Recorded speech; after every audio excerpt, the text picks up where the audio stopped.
ẹ wá wo àwọn politician àwọn olóṣèlú tí wòlíì Marcus Tibetan pè lólè nínú fọ́nrán yìí, àwọn governor, former governor, àwọn new governor tó ṣẹ̀ṣẹ̀ yàn. Kódà ọ̀rọ̀ yìí kan gbogbo àwọn tó wà ní federal level tó fi dọ́dọ̀ ààrẹ orílẹ̀-èdè. ọ̀rọ̀ yìí lágbára o. wòlíì Tibetan bínú tán lórí ọ̀rọ̀ ẹ̀sìn gan pàápàá nígbà tí wọ́n fi òṣèlú lẹ̀ tán. wọ́n tún bọ́ sórí àwọn kọ́sítọ́ọ̀mù gan, pé gbogbo wọn pátápátá olè ní àwọn ará church bàbá Tibetan gan, àwọn gan wọ́n gbọ́ òkú ọ̀rọ̀ nítorí pé bàbá yẹn ní gbogbo yín pátápátá kílẹ̀ wá dé ṣọ́ọ̀ṣì. ẹ wo bẹ́ẹ̀ bá wo fọ́nrán yìí ẹ gbọ́ ẹ̀kúnrẹ́rẹ́ ọ̀rọ̀ tí bàbá yìí filẹ̀ lórí ọ̀rọ̀ ẹ̀sìn, débi pé bàbá yìí ní àwọn á lu àwọn afọ nǹkan mọ́ bẹ́ńbà tó bá wù àwọn oníwòkuwò. Mo mọ̀ pé ń ṣeré níná nítorí pé ọ̀rọ̀ yẹn ká wọn lára débẹ̀ ni wọ́n fi sọ̀rọ̀. bàbá yìí tú àwọn àṣírí tó lágbára o nípa ọ̀rọ̀ ṣọ́ọ̀ṣì táwọn èèyàn ń sá lọ lójoojúmọ́, àti rèdíìmù àti gérúbù àti zẹ̀lẹ́, gbogbo wọn pátápátá oríṣiríṣi ìjọ, gbogbo ẹ̀sìn àti mùsùlùmí àti alábàáyí, pé ẹ̀tàn pé ẹ̀tàn ló pọ̀ jù nínú gbogbo àwọn ẹ̀sìn yìí. nǹkan bẹ́ẹ̀ o, nǹkan bẹ́ẹ̀. ọ̀rọ̀ pọ̀nù fọ́nrán yìí. kódà ọ̀rọ̀ kan àwọn ìjọ sẹ̀lẹ́, àwọn ṣọ́ọ̀ṣì sẹ̀lẹ́ káàkiri, gbogbo ẹ̀ ni bàbá yìí tó sínú fọ́nrán yìí o. ẹ gbọ́ ẹ̀kúnrẹ́rẹ́ ọ̀rọ̀ lẹ́nu wòlíì Tibetan.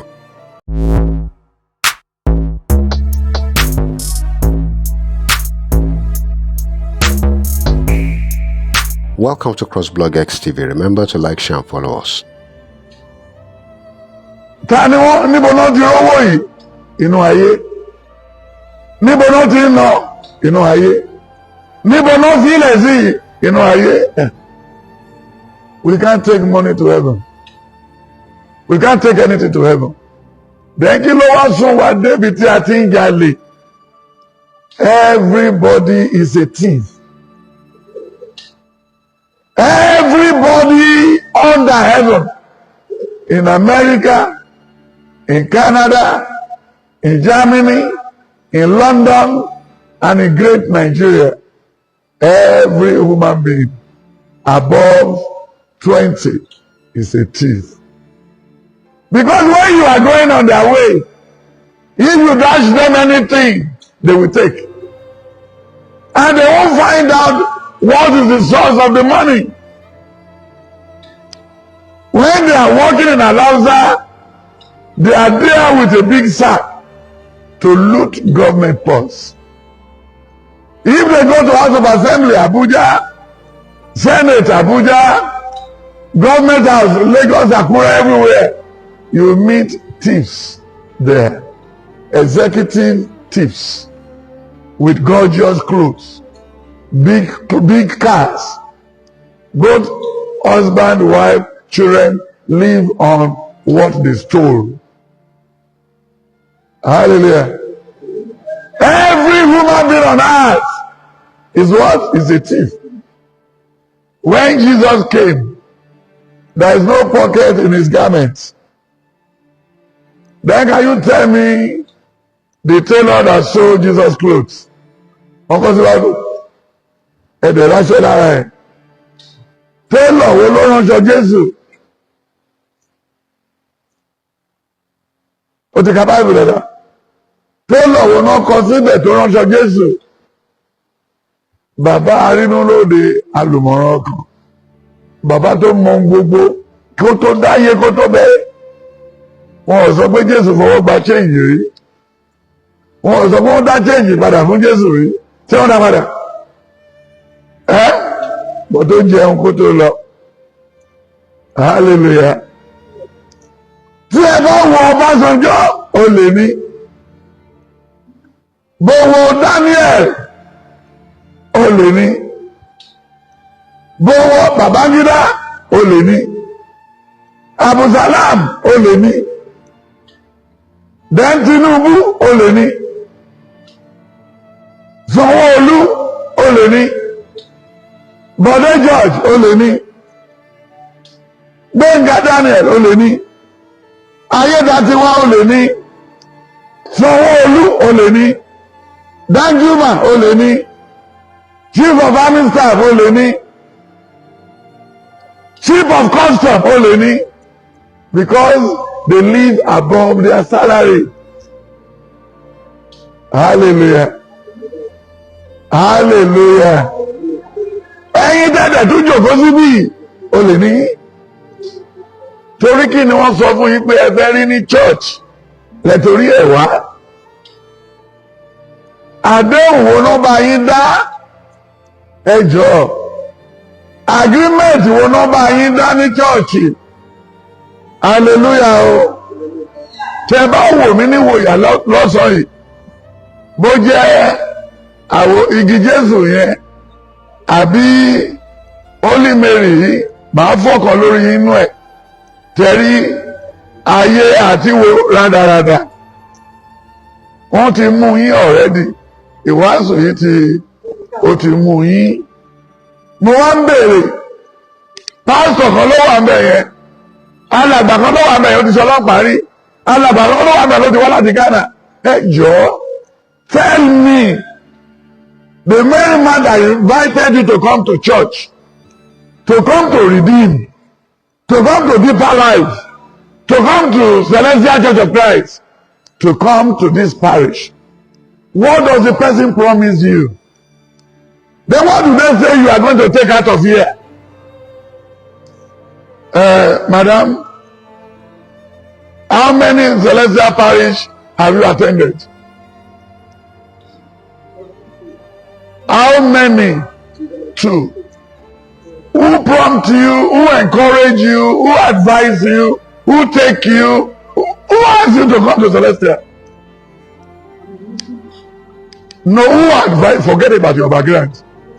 Who advised you to come to Celestia? No what? Okay. What is your motive? Your plan?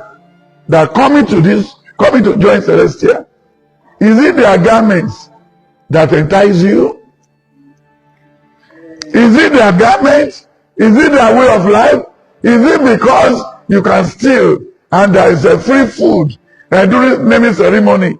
Tell me what encouraged you. No, sir. I'm a Muslim, but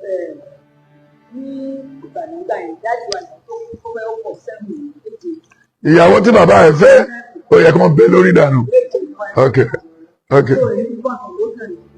So gbogbo nǹkan wọ́n dẹ̀ mọ́tò wọn aláàjì transporter ni aláàjì tí ì láì mọ́tò wọn lágbàtà máa ń kó àwọn ará gbé nígbà máa ń lọ sẹ́kọ̀ọ́ mọ́tò àwọn ẹlẹ́rù ó pọ̀ gan but kò sí ìsinmi kò sí wàhálà mo ti ṣiṣẹ́ ní PCP transport company so mo wá wà ní Ìbàdàn yìí kò sí wàhálà. ẹ̀sùn máa ọ̀rọ̀ ẹ ti pọ̀ jù ọ̀rọ̀ ó máa sọ̀rọ̀ kú síbi yìí ìran tẹ́mi sọ ta ló ní kí ni wọ́n ẹ̀kọ́ rẹ̀ kí ló fi fún Muslim lẹ̀ kí ló wà nù sẹ̀lẹ̀ tí ò sínú Muslim tó fi kúrò ń bẹ̀. mi ò mọ rúkì mi tó wá ní lọ sí èmi ìbí lọ but ọ̀rẹ́ mi kan wá ní pé nígbà ká lọ sí tẹ̀lẹ̀ mo wá ní àti ìlú tẹ̀lé. ọ̀rọ̀ yìí lágbára o ẹ̀yin èèyàn wa àbẹ́gbọ́ àwọn àṣírí tí bàbá yìí tú.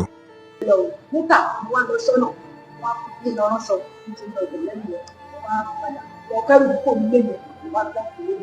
ó dáhùn question yìí mà kí ló jọ pé má bínú o má tún béèrè question ọ̀dẹ̀ mi lọ́wọ́ ẹ̀ ta ló kọ́ ẹ bọ́n ṣe ń bọ́kùnrin sùn àti ọjọ́ mélòó náà fi kọ́ ẹ tó fi mọ̀ àbí.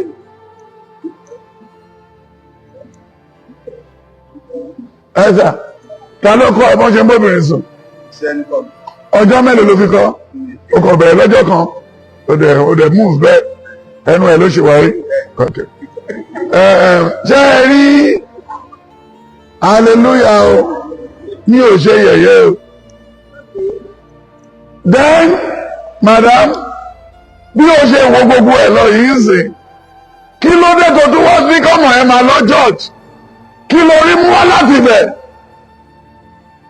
why do you encourage your daughter and your children to continue your way your normal way again and there is nothing you gain.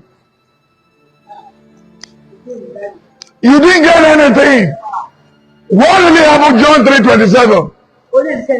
Yeah, what you are enjoying is already in you. There is nothing added, nothing removed. Oh God. Ṣèbí Bíbélì ló sọ yìí, okay, nínú Sẹ̀lẹ̀ lára àwọn tó jalè ti fi mọ́tò táyà rẹ̀. ok nínú ìṣẹ̀lẹ̀ àwọn èèyàn wọ́n ti mẹnu sí ẹgbẹ́ wọn fẹ́ bá ẹ sùn ó gbà.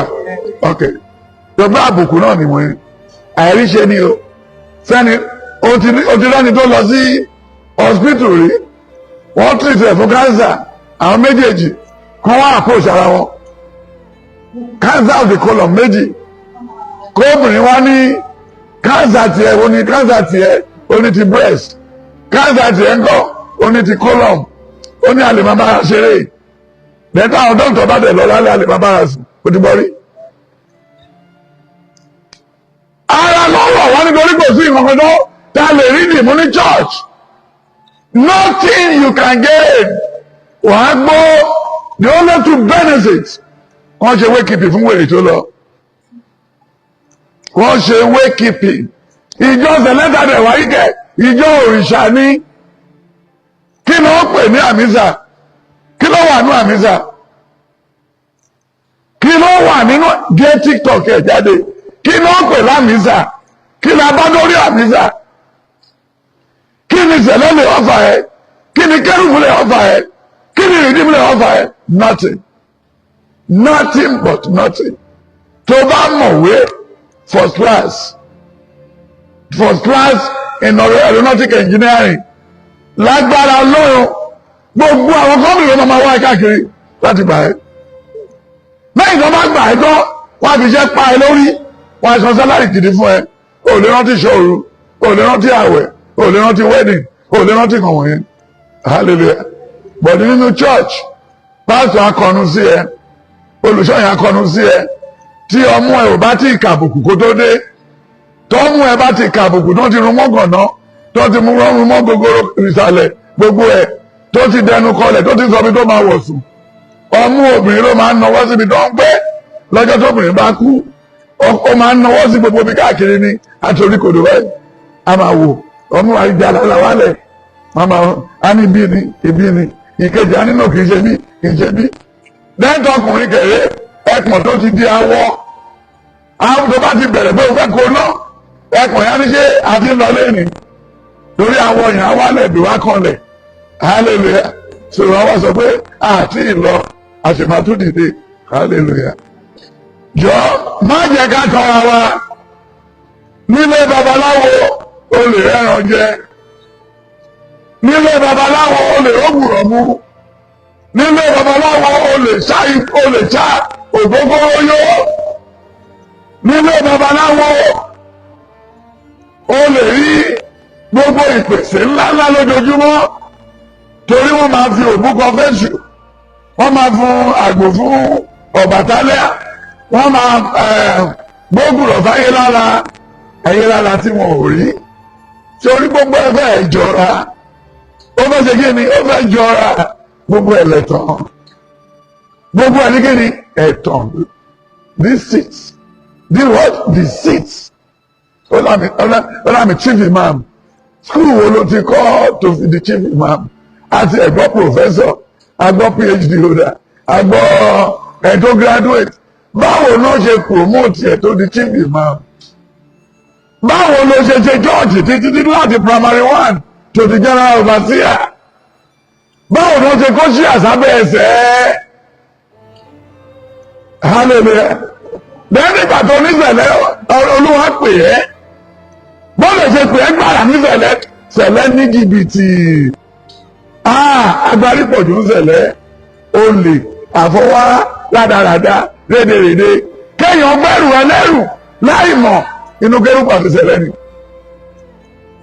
ó dàbí ọba ìlú olóbùkún àtàlẹ̀ jẹun àwọn ọba wọ́n jẹ̀ wá sọ fún ẹ pé wọ́n lọ́ba gbẹ́sẹ̀ lé tó bá jẹ́ táìmù tí ìta dà yìí wà wá dọ́mà tó fi ń gé igi ẹsẹ̀ ọba ìwọ̀n wá rẹ́ méjì láti bí tán ẹsẹ̀ tó gbélé yẹn lè akẹ́sẹ̀ yẹn sínú inú fíríjì kán wọ ọba yẹn lọ sí gbóbì ló máa kú sí kọ́ba lòun gbẹ́sẹ̀ lé ọmọ mi odó ni máa fi pa lóru. tó ẹ̀yin èèyàn wa òun lẹ gbọ́ yìí o kí lè ròyìn kí lè rí sí gbogbo àwọn nǹkan tí bàbá yìí sọ nítorí bó ṣe é ṣe kí ẹ má fẹ́ gba àwọn nǹkan kan nípa àwọn nǹkan tó sọ. Àmọ́ bó bá ṣe rí lọ́kàn yín, ẹ drop ẹ̀ sí comment section. Ṣé lóòótọ́ ni pé gbogbo èèyàn Nàìjíríà lolè, àti politician, àti overseer, àti general overseer, àti pastor, àti chief imam, àti babaláwo, gbogbo èèyàn pátápátá lolè? Báwo lọ̀rọ̀ yìí ṣe rí lọ́dọ̀ yín? Ẹ drop comment yín. Remember to like, share and follow us. Thanks for watching. Á lọ fún ìpolówó ọjà, ẹ pè WhatsApp number page yìí. Tẹ́ ẹ bá lè rí àmì ṣe, gbogbo ogun tó lóhùn ní gbọ́, tó lóhùn ní gbà lórí ayé yín, iná agbára Ọlọ́run máa jó dànù. Kí lè nǹkan tẹ̀ ń là kọjá tó dàbí pé ẹ ti wá ọ̀nà àbáyọ ṣùgbọ́n tí ẹ ti rí ọ̀nà àbáyọ? Ẹ ti pàdé wòlíì yín ló fà, ṣùgbọ́n arán mi sí ọ lónìí dádì, arán mi sí ọ lónìí mọ́mì. Olúwa lòun fẹ́ ṣe nǹkan ńlá nínú ayé yín. Olúwa sọ wípé gbogbo tẹ̀ ń là kọjá yẹn òun fẹ́ fi òpin sí. Kí nìkan tẹ̀ ń là kọjá lórí ìgbéyàwó ni, lórí ọmọ ni, lórí iṣẹ́ ni, níbi gbogbo ni, bóyá ogun kan ló dàbí pé ogun yẹn le, ẹ ti gbìyànjú kò tí ì sí ọ̀nà àbáyọ. Ẹ jẹ́ àjọ gbàdúrà, ẹ jẹ́ àjọ wá ojú Olúwa. Kí làṣírí ogun yẹn gangan? Ẹ jẹ́ àjọ wádìí lọ́wọ́ Ọlọ́run ká dẹ̀ mọ ọ̀nà àbáyọ.